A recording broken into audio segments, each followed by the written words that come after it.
welcome. I was just letting everybody know. So I kind of started following you probably about 2 months ago. And the reason why I started following you is because I saw you on YouTube.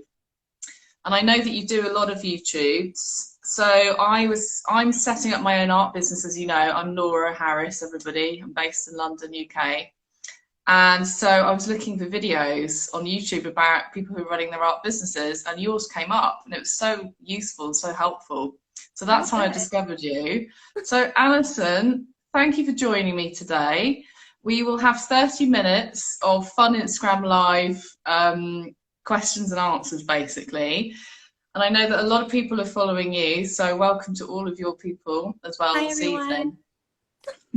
So tonight's conversation will be about your art business, really. So anything to do with your work, how you set up, how's it going. I will structure the questions slightly so we have, we have a sort of schedule, but it doesn't need to be too formal. So do kind of throw things in if you want to, by all means. So just could you introduce yourself to us? Let us know where you are, because this is my first transatlantic Instagram Live as well. So it's super exciting that you're in the USA and I'm over here in London in the UK. So yeah, let me know where you're from, what's your background, and why did you start your art business? Awesome. Well, first, thank you so much for having me. I'm really excited about this and also really nervous, but here we go. So I currently reside in northern Indiana. I live a few minutes away from South Bend. And let's see, I started my art business like 3.5 years ago. And I first started just because I've always wanted to have my own business. Before I started my art business, I had a photography business. So I've always just kind of wanted to have my own art business because I grew up with parents who had their own businesses. So I've always wanted to be my own boss. But then over the years, it started to not only become just because I want to be my own boss, it started to transition into that I wanted to help other artists and like inspire other people. So now it's more of like less about me and more about like helping others. And I guess my mission is that I help nature inspired artists or nature lovers ignite their creativity. So that could be like through tutorials on YouTube, or like my membership. I have a monthly membership called Nature with Watercolor, or it could just be just through my art. So yeah, I love your slogan. I saw that on your Instagram. And just repeat that again for us, Alison. You help. I help nature lovers ignite their creativity. Yeah, I think that's amazing. I think that's so it's so of the moment as well. I love the fact that you want to bring people into your art business. It's not only about you. I think mine is a lot more selfish, actually. It's just about me. So I love the fact that you're bringing in and you're teaching them something at the same time. So I think that's really cool. So tell me how it's going at the moment. I know you started a little while ago, didn't you? You started your business a while ago. How has the current situation with the global pandemic affected what you do? Has it actually helped? Because I know that there's just been an explosion online of all sorts of things, online learning, everybody's on YouTube all the time, nobody can go out anywhere depending on where you are, but it's a lot more restricted for everybody. So how's it been going? Have you found that you've had an uptake in terms of followers and views and things like that, or have you found it more difficult to kind of operate under these recent times? I feel like the pandemic like helped my business in like one way, and then it also hindered my business in another way. So I'll first go over how it kind of hindered my business. Well, obviously sales. I feel like sales were like have been down, but because I feel like, well, each year with my art business, it gets better and better each year. My sales increase each year. So I feel like if the pandemic didn't happen, I would probably have more sales than I do now. But that's okay, because the pandemic made me focus more on the online aspect of my business.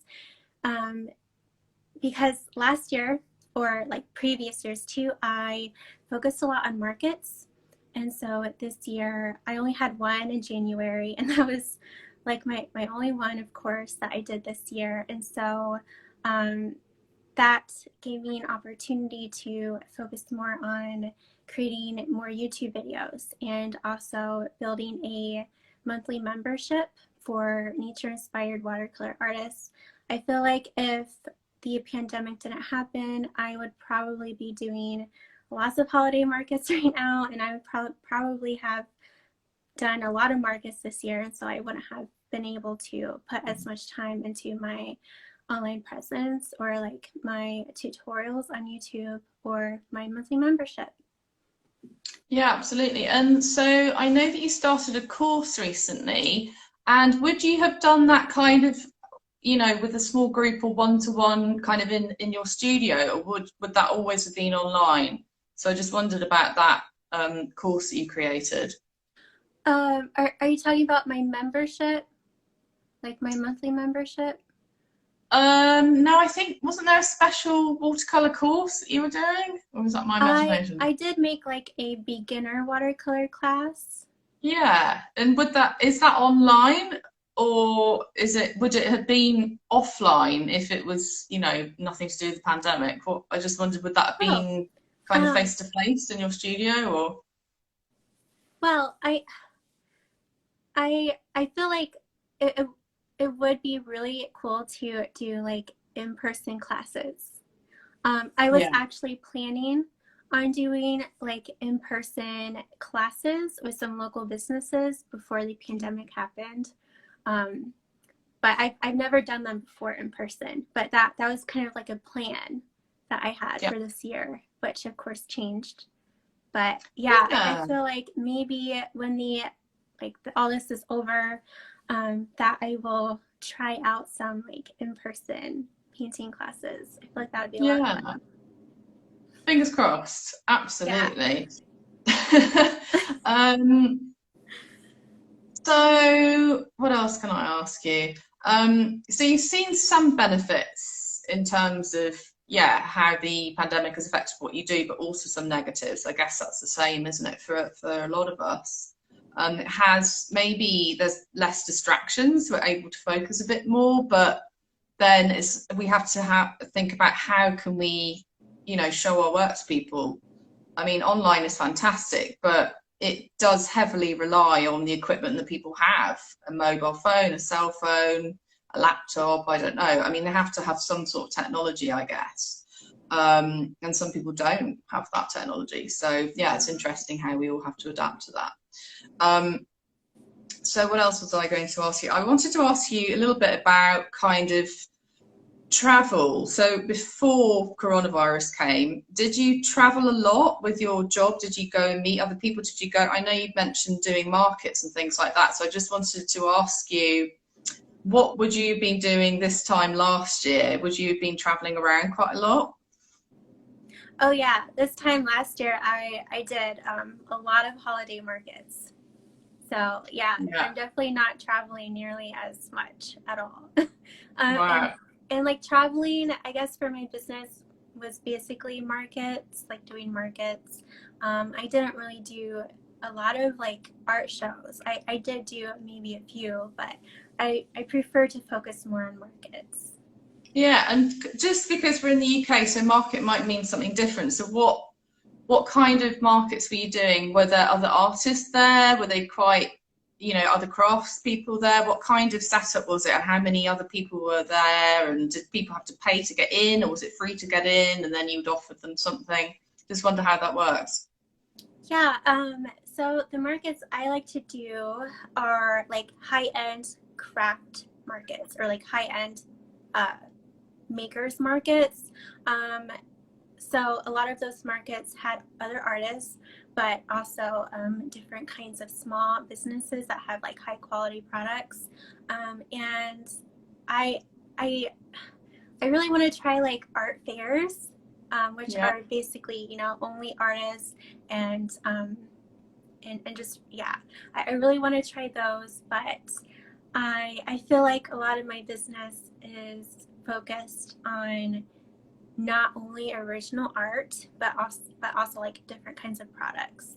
So with like art fairs, I most of the time they only accept or only let you sell original art. So, but maybe that's an option for the future.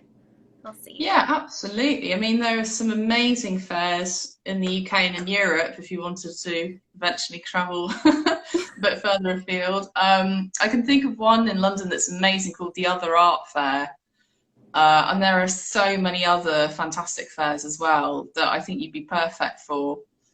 And they are a big like fanfare. Oh my God, there's so much work that you have to put in. I'm sure you know what that's like. Like you have to get all your work together. I mean, making the work is one of the many different facets of running your own business. And I liked when you mentioned in your YouTube video that you actually only spent about 30% of your time making work. And even for me, now that I'm launching my own art business, I can see how much time, I mean, the marketing alone, or even just following up on leads. I'm doing a lot of online webinars, which are happening sort of once a week. And the admin for that, it just takes a little while to kind of process all of those kind of contacts and send even somebody a Zoom link. It takes longer than you think to write the kind of correct email and everything else. So it's really interesting. How do you find that? Do you find that you have enough time to make your work, or do you find that a little bit frustrating that you have to spend so much time doing other activities? I guess I feel kind of both. I like business a lot. I like marketing. Like I geek out about it. But I also have my creative side where some days I just want to paint. And like I do get frustrated because I feel like I spend so much time not painting and like doing all these other things for my business. And it can be frustrating. But yeah, like you said, I only spend a third of my working time actually making art. And a lot of that time is actually for a live YouTube tutorial that I do every Friday. And Wow. it's for my monthly watercolor membership. So yeah. So it's like, yeah, I don't know. It can be frustrating sometimes. Yeah, so in an ideal world, you probably have like an intern or something to do the admin. I mean, I'm already thinking I want an intern now, and I haven't even started. I think Yeah. I'm getting a bit ahead of myself there. Yeah, luckily my Um, sister, she has been helping me a lot with editing my tutorials for my watercolor membership.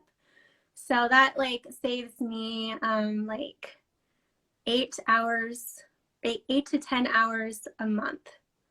So that's wow, been really nice. brilliant. Um, and do you find that you get to know some of your customers quite well? I mean, I can imagine that, people following you, making comments and things like that. I just wondered in terms of like customer service, like how do you build up a rapport with people? Do you get like repeat customers, or are most of the sales you make kind of to brand new people every time? I just wondered how that kind of works. That's a good question. Yeah, a lot of my sales are actually from repeat buyers. And I try my best to keep them. So one thing I actually have been doing um, the last few days was writing Christmas cards to customers who spend over a certain amount. So I've done this the last few years with my business. I would write Christmas cards to my customers saying, thank you so much for supporting my small business this year, and that I hope they have a great 2021. So yeah, and I feel like I also try my best to connect with them through my YouTube videos, like with my vlogs and with my live tutorials. And a lot of the time, the people who attend my live tutorials on YouTube, they also buy from me. So I feel like doing those live videos and my vlogs really helps me like stay connected with them. And so I feel like that helps a lot. And also I try my best to get on Instagram stories and like show my face once Yeah. a day. I try to. That there are some days where I don't like show my face on Instagram stories, but yeah, I try my best to always like stay connected with my customers or my potential customers. Always like trying to relate to them and getting to know them and telling them that I care about them because I really do care about them so much. So yeah, I hope that answered your question. Yeah, it did. There's so many things I want to pick up on that you said that are really interesting. I was having a conversation with um, Corne last week on an Instagram Live, and she was saying how important it is to follow up on people personally. And I think especially during the pandemic, you know, more of those traditional, although we are spending a lot of time online, we are actually going back to more old-fashioned things like Christmas card writing, letters. My Christmas card list was much longer than it is normally because normally I'd see more people. This year I wrote about 25 cards. Normally I only write about 10, but because I haven't seen as many people as I did this time last year, so I need to write more cards. And that personal touch, especially with clients, is really, really important, I think. Um, Also, yeah, I picked up on your point about being on camera. I mean, I've got used to it, basically. I've done so many webinars in my day job. I've done about 60 or 70 webinars this year and actually learned to love the camera. But we're not actresses, and it does take a bit of getting used to. And there are so many people that I'm working with at the moment that are like, Laura, I really don't want to be on camera with you doing a webinar. And I'm like, well, you're going to have to, because you're going to have to learn to love it. And now I love it, but it's not for everybody. And sometimes you just don't want to be on camera. You just don't feel like it for whatever reason.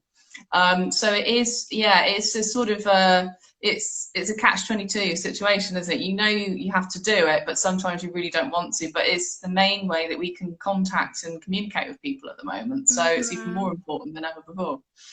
So I thought that was really interesting. So let me just think what else I wanted to ask you. So yeah, so you say you don't do art fairs at the moment. I wanted to ask you, have you ever thought about collaborating with a really big design company? Because your work is so it's so strong visually, and I was just thinking a lot about book illustration for you, or maybe working with a really big designer.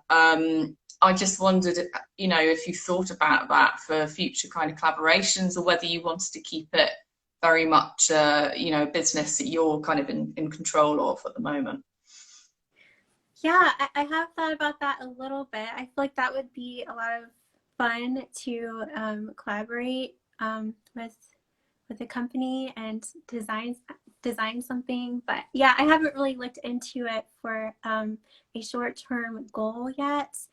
But yeah, I feel like it'd be a lot of fun.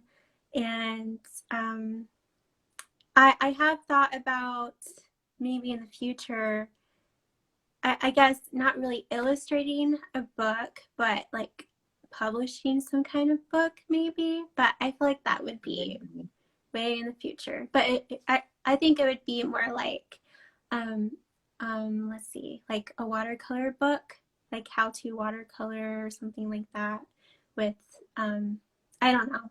I haven't really thought much about it, but I just think There's that'd be plenty of fun. time. Don't worry about doing it right away. But no, I really liked your YouTube video, the one about starting a business. And I feel that you're, aside from being an artist, which is obviously what the whole thing's about, but in terms of your business acumen, I think it's really, it's just so important that people watch that video and they maybe you could write a book about that or do some podcasts or something.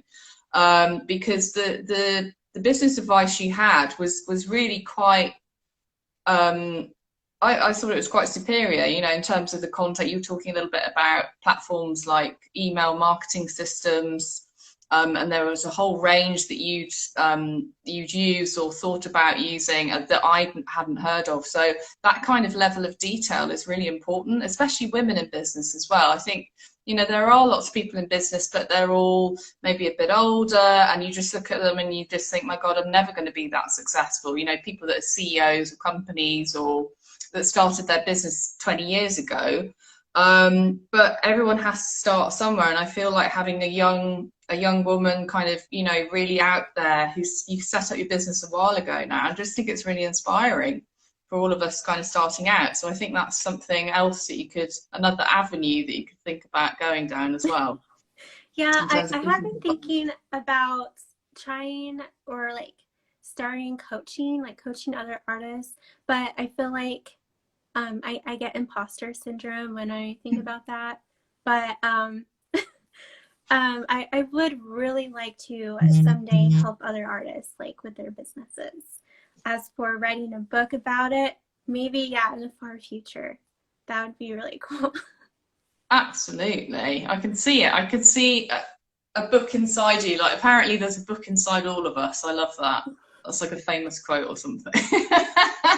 So I think everybody should write a book. Um, So, okay, we've got like 10 minutes left now. So the time is really precious and it flies by when I do these Instagram lives. Um, what advice do you have for somebody else starting out in the art industry? Because we all know that it's not an easy industry to either to kind of get into, and it's definitely not an easy thing. You know, it's not like we're lawyers or solicitors or doctors where you have a very kind of clear career path, and you know, there's all sorts of jobs out there.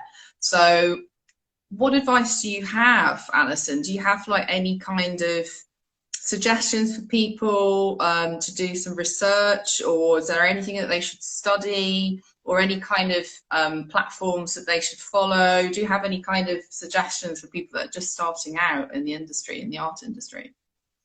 Yeah, I have a lot. So I, the very first thing, or what one of the hard lessons I learned was, don't try and learn painting or learn your art medium at the same time of starting a business. So first learn the foundations of like art and like try like create as much art as you can. Build up your style. You don't have to have it all figured out, of course, but try your best to like get really good at making the kind of art you enjoy making.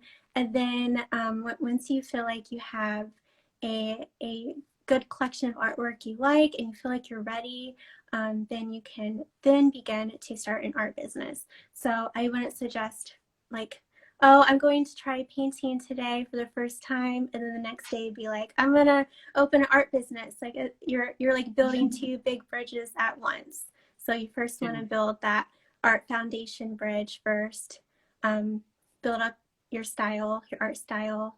Of course, like I said, you don't have to have it all figured out, and then start your art business. And I feel like it's really important to.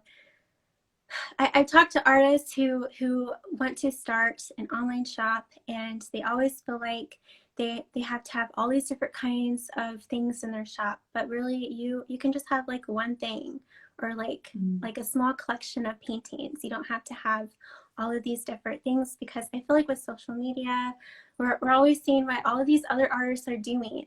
You know, we're seeing like enamel pins, we're seeing stickers, we're seeing like tote bags, prints, you know, and it's just overwhelming. But when you start like opening an art shop, you don't have to have all of that. You can just start with original art. So that's what I would suggest first, starting with like original art, and then you can work your way to like prints or stickers when you're ready. And then it just takes time to build up your products, if you even want products.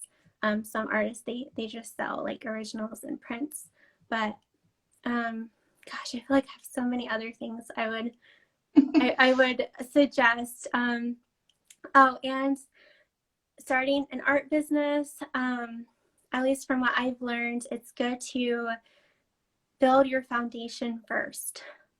So foundation is like, you know, your shop, okay? And then email marketing. I won't get into it, but it's super important. Start building an email list from day one.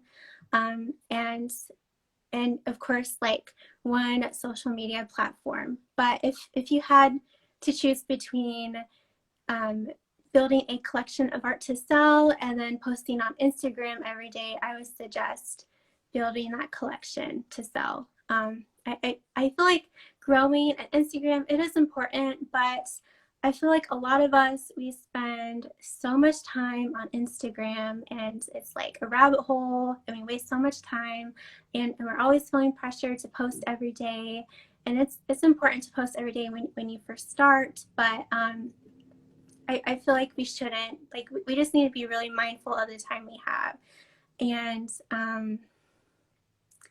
wow, there's so much I just want to share, but I totally agree and resonate with that. Again, Alison, like it's like we're not influencers or actresses, so or actors, as you might say. Uh, of course, social media is super important for anybody's business nowadays, but we aren't models either. So it's like, yes, our faces are, you know, a huge part of our brands. I changed my Instagram profile picture from a picture of a painting to me because I thought, well, you know, the brand is me, isn't it? So mm-hmm. I may as well have the photograph of myself on there, the portrait photograph. Yeah. But we do need to be aware that as an artist, we need to have time to make the work, and that isn't an online thing. It's on, you know, it's a physical, it's a tangible good. So we need to be able to make it, and that online can be very distracting. I mean, you know, there's so many WhatsApp messages, there's so many emails to read, there's so many Instagram lives going on. It's like I've got to focus. So yeah, you're totally right Yeah. with that. Yeah, I've learned that, well, it's to like schedule in your Instagram time. And when you start an art business, it's good to especially do that, schedule your Instagram time and see it as a business activity. I never get on social media now for fun. I know that kind of sounds sad, but actually I don't mind. So I see my Instagram time as like a business activity. I schedule that in my calendar and I only do it like maybe 30 minutes a day. I just reply to as many people as I can during that time. And I also post usually during that time. And yeah, I never get on in the evenings now. I never get on the weekends. Um, I've decided to do that because it's just best for my mental health. The more I'm on Instagram, the more I compare myself and I compare my art. And so, yeah, I'm just very mindful of that, very mindful of my productivity because that's like super important. But yeah, I see my Instagram time, my social media time as a business activity. Yeah, absolutely. I think that's really wise to be very focused with your time. And I just wanted to pick up on another point about that you mentioned about the type of products or work that you're putting out there in terms of selling it on whatever platform you're using, either your own website or, you know, Etsy or whatever other sites there are. There's so many of them. But to be aware of, you do need to make the work, and then what work are you going to put out there? And every time, you know, it might be a great idea to do prints, but you have to get the prints made and they cost money. So actually, once you've done that, you know how much you need to sell the products, and you've got to work out the margin and all of that sort of stuff. So it can all sound very glamorous. Oh, I'm going to have, you know, a whole range of products. I'm going to have mugs, I'm going to have t-shirts, I'm going to have prints. But actually, once you, when you could go down, I guess your equivalent of Walmart and buy a mug for, I don't know what the equivalent is, but in the UK you can buy a mug for £3 probably from a supermarket. And who, you know, you have to be careful of your products. Like you've got to really have a wider brand out there before someone's even going to think about buying one of your products for 4 or 5 times the price of buying it in a supermarket. So obviously it's an original work of art or it's a mug with your design on, but you have to think about those things, and it does take time even to package up the work that you've created. You know, I've been to so many exhibitions, and somebody buys a painting, you know, smaller exhibitions, I mean, and someone says, oh, I'd like to take that and buy that now. And then the artists just don't even have any bubble wrap with them. They haven't thought about how they've got everything beautifully displayed on the walls, but they have no idea about the packaging. So you have to really think about your customer service. You know, you've got to really give them a good kind of smooth customer service, not just, oh my God, I sold a picture, now what do I do? You've got to be organized. Exactly. But yeah, and it all takes a lot more time than you think. So my final question for you, Alison, is what dreams and ideas do you have for the future? Like, where would you like to be in 5 years' time, I guess? Oh my. In 5 years, I hope that my Nature's Watercolor membership will be amazing, even more amazing.